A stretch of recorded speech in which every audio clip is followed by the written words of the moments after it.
Mr. Amitabh Pandey, the esteemed director of the National Museum of Mankind, Indira Gandhi Rashtriya Manav Sangrahalaya, Bhopal, under the Ministry of Culture, Government of India. His visionary leadership is currently focused on developing a unique living museum, a pioneering efforts in Asia and the world dedicated to showcasing and preserving intangible heritage and cultural knowledge. With 29 years of distinguished experience in environment anthropology and cultural conservation, he is recognized expert in public policy, sustainable development, and climate change adaptation. His academic credentials are equally impressive, holding a doctorate in environment anthropology and public policy from Hyderabad University and a background in physics from Allahabad University. Mr. Pandey's profound dedication and expertise not only enhances our understanding of culture and environmental issues but also inspires us all to appreciate and protect our shared heritage. So, ladies and gentlemen, please put your hands together to welcome Mr. Amitabh Pandey. सबको नमस्कार और इस कार्यक्रम में आए सभी अतिथिगण का स्वागत है। डॉक्टर विक्रांत ने 8 मिनट का चक्रव्यूह रचा है सबके लिए। अगर आप सुने होंगे तो लोकसभा में 6 और 8 योद्धाओं की लड़ाई थी, बट यहाँ 8 मिनट लेके चलता हूँ। तो मैं आपको 6.5 मिनट का वीडियो दिखाना चाहता हूँ। It's better seeing then believe, it's better seeing it, want to believe it. So I start with my video. Please stop at 6.30 minute and I'll take 1.5 minutes.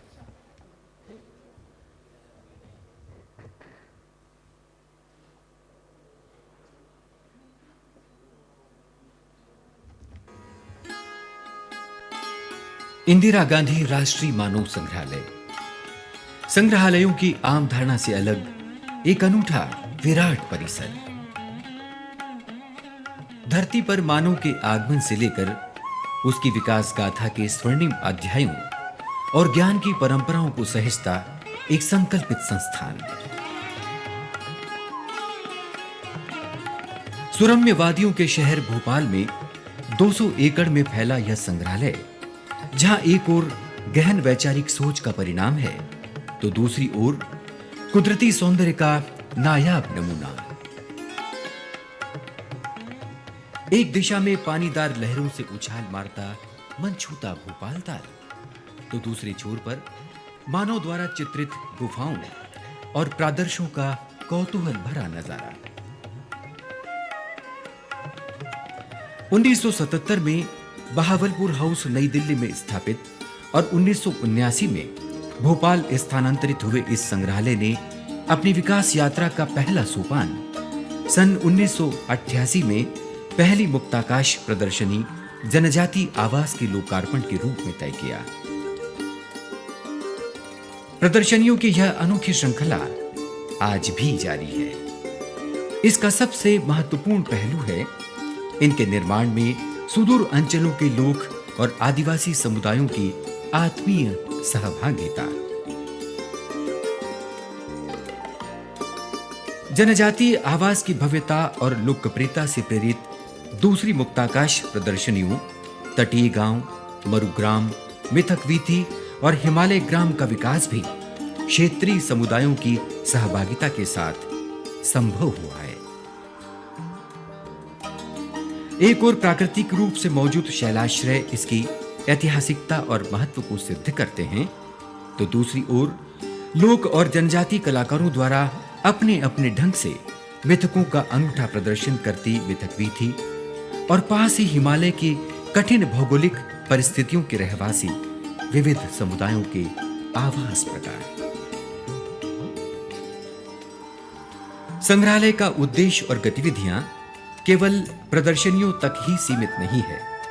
मुक्ताकाश प्रकृति और जीवंतता, एक ही विषय वस्तु पर प्रादर्शों के आकार प्रकार की भिन्नता और मौलिकता कहीं भी एक रस्ता का आभास नहीं होने देती, बल्कि बहुलता में एकता के दर्शन कराती है।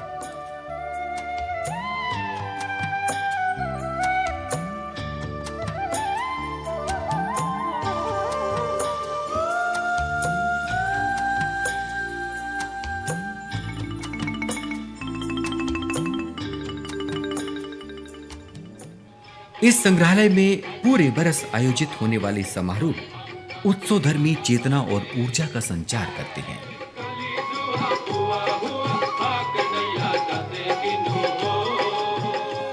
पूर्णिमा की चांदनी में सुरभीने राग और लय ताल पर थिरकती देह गतियों का मोहक नजारा समेटती सांस्कृतिक संध्या पूनम और ऐसे अनेक आयोजनों के जरिए संग्रहालय ने ख्यातिनाम कलाकारों को आम दर्शकों तक पहुंचाया है।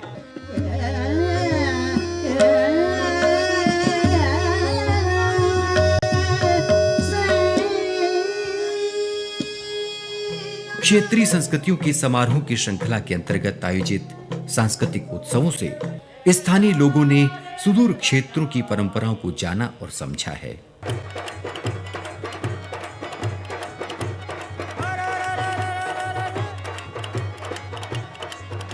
अपने मूल विषय और उद्देश्यों को केंद्र में रखकर संग्रहालय ने राष्ट्र और समाज के प्रति अपने दायित्वों का भी बखूबी निर्वाह किया है।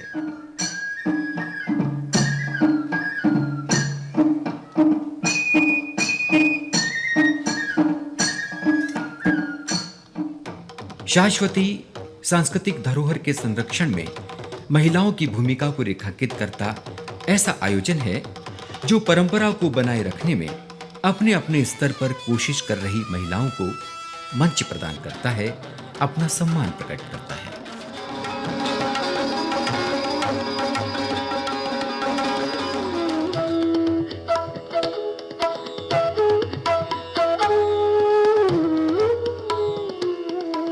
बाल रंग के माध्यम से संग्रहालय ने नौनिहालों की उमंग भरी अभिव्यक्ति के लिए नए द्वार खोले हैं।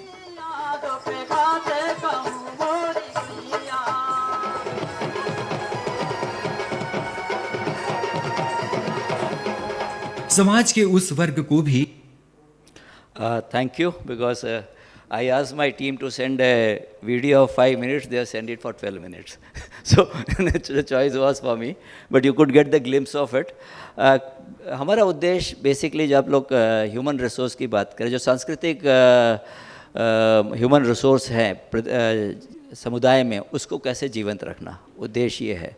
ये समुदाय जब आते हैं तो अपनी संस्कृति को पूरा यहाँ पिरोते हैं, दिखाते हैं। अभी 5 समुदायों ने अपना घर का निर्माण किया स्वतः आकर के, तो I always call it's a democratic museum by the people for the people of the people. हमारा सिर्फ फैसिलिटेटर का रोल रहता है, कम्युनिटी आती है। तो अभी नॉर्थ ईस्ट से होजांग आए थे, रियांग नागा आए थे, करवी आए थे, ये सारे समुदाय आए, अपने घरों का निर्माण किया। इन घरों में एक कील भी नहीं लगती, सारा कुछ बांस और घास से बना है। तो ये उद्देश्य ये था, ये पूरी सोच ये थी कि सारे संग्रहालय जो थे वो या तो राजा की कहानियाँ बताते थे या कौतूहल की कहानियाँ बताते थे। जीवन संस्कृति के बताने का ये अपनी कहानी थी।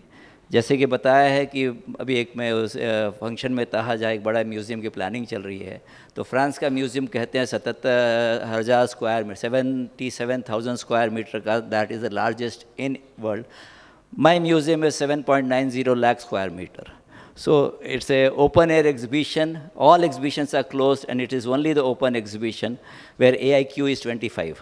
So सेवा परमो धर्म से हम कर्म परमो धर्म तक की बात करते हैं। देन आहा फैक्टर को हम विद अ डिफरेंस दिखाते हैं। And we have a original rock shelter which आप भीमबेटका देखने जाते हैं। मानव संग्रहालय एक संग्रहालय है जिसके अपने प्रेमाइस में 40,000 years old Paleolithic के rock shelters है। So for CSR, community museums are coming in villages. You have a bigger role to conserve culture, living cultures in area. If you feel any support, Sangrahalaya can be always there, because communities are approaching me to conserve culture and heritage in their area, which is live. So thank you very much. Thank you very much, Professor.